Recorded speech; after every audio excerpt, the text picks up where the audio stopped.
Winter has hit Minnesota, and this week local sheriffs and fire departments are talking winter safety during Winter Hazard Awareness Week. As our Scott Sheehan tells us, now is the time to prepare before harsher weather hits Minnesota. Fire and ice are the topics during Winter Hazard Awareness Week.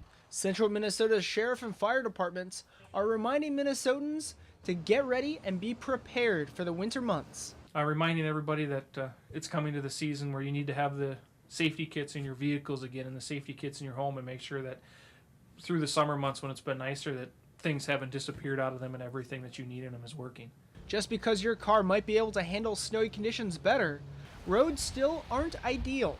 And Wadena sheriffs say drivers should take that into consideration when they travel. Make sure that you allow yourself that extra time, and that you're aware of the weather conditions, not only where you're starting at, but where you're going to finish your drive at.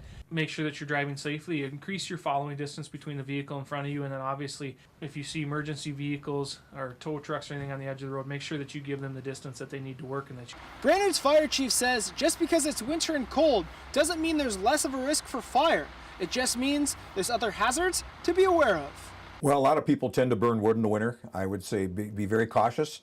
I would tell people to probably have their chimneys checked and cleaned before they start burning a lot of heavy timber to keep their homes safe. But again, when it comes down to burning wood, be very, very cautious. I'm going to piggyback that with making sure you have very working smoke detectors and very working CO detectors. Chief Stunek says stove fires are the most common house fires in the area. And Wadena Emergency Manager Manderscheid says you should have enough food and fuel in your home at all times to make sure if you get snowed in, you have enough to get you through at least 72 hours.